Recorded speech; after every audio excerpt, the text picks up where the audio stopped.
பெண்களுக்கும் ஆண்களுக்கும் ஒரு சர்டன் ஏஜ்ல வரக்கூடிய பிரச்சனை என்ன அப்படின்னா ஃபேஸ் ஃபுல்லா ஒரு மாதிரி ஸ்பாட்ஸ் இருக்கும், பிளாக் ஸ்பாட்ஸ் இருக்கும். அப்படிப்பட்ட பிளாக் ஸ்பாட்ஸை எப்படி நீங்க கெட் ரிட் ஆகுறது, வீட்டில இருந்தே சில இன்கிரீடியன்ஸ் வச்சு இதை பண்ணிடலாம். அதை தான் எப்படி பண்றதுன்னு பார்க்க போறோம். ஸோ முல்தானி மிட்டியை தான் நம்ம முக்கியமான இன்கிரீடியண்டா யூஸ் பண்ண போறோம். அங்க எப்படி நம்மளோட ஸ்கின்னை கிளியர் அண்ட் ஸ்பாட்லெஸ் ஸ்கின்னா மாத்துறதுன்னு பார்த்துடலாம். ஸோ ஃபர்ஸ்ட் இன்கிரீடியண்டா முல்தானி மிட்டி எடுக்கிறோம். செகண்டா துளசி பவுடர். மூணாவதா தயிர் இல்லைன்னா பால் கூட எடுத்துக்கலாம். ஒரு பவுல் எடுத்து அதுல 1 ஸ்பூன் முல்தானி மிட்டியை சேர்த்துக்கோங்க. முல்தானி மிட்டி அப்படிங்கறத ஃபுல்லஸ் எர்த் அப்படின்னு சொல்லுவோம். இது நேச்சுரலான ஒரு கிளென்சர். உங்களோட ஸ்கின்ல இருக்கக்கூடிய இம்பியூரிட்டிஸ், அந்த டார்க் ஸ்பாட்ஸை ரெடியூஸ் பண்ணவும் மறைக்கிறதுக்கும் ரொம்பவே இது அதிகமா பயன்படுத்தி இருக்காங்க நம்மளோட முன்னோர்கள். அப்போ போர்க்காலத்துல எல்லாம் காயங்கள் ஏற்படும் இல்லையா, அதுக்கெல்லாம் எங்க இருந்துச்சு மருந்து?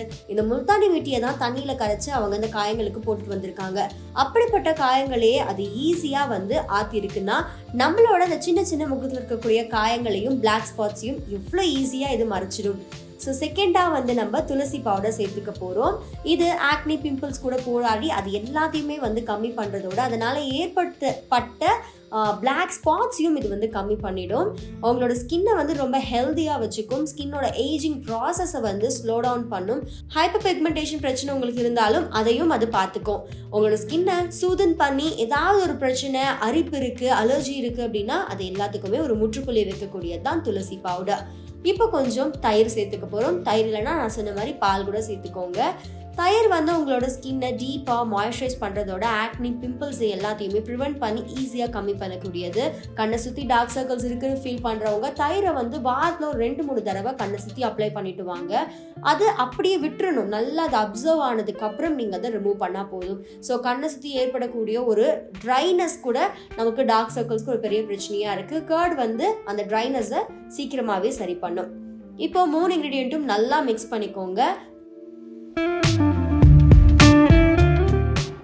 இப்போ மிக்ஸ் பண்ண இந்த இன்க்ரீடியண்ட்டை நான் என்னோட ஃபேஸில் அப்ளை பண்ணுறதுக்கு முன்னாடி நான் கையில் அப்ளை பண்ணி பார்க்க போகிறேன். ஏன்னா ஏதாவது ஒரு இன்க்ரீடியண்ட் எனக்கு இச்சிங்காக இருக்கா அப்படிங்கிறது தெரிஞ்சுக்க போகிறேன். இப்போ நான் பார்த்த மாதிரியே நீங்களும் எந்த ஒரு பேக்கை யூஸ் பண்ணுறதுக்கு முன்னாடியும் கையிலையோ இல்லை காதுக்கு பின்னாடியோ அப்ளை பண்ணி சின்னதாக ஒரு பேட்ச் டெஸ்ட் பண்ணிக்கோங்க.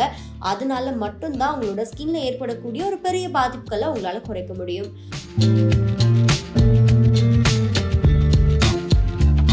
ஸோ மறக்காம ட்ரை பண்ணி பார்த்துட்டு என்ன மாதிரியான ரிசல்ட்ஸ் வந்துச்சு அப்படிங்கிறத கமெண்ட் பண்ணுங்க.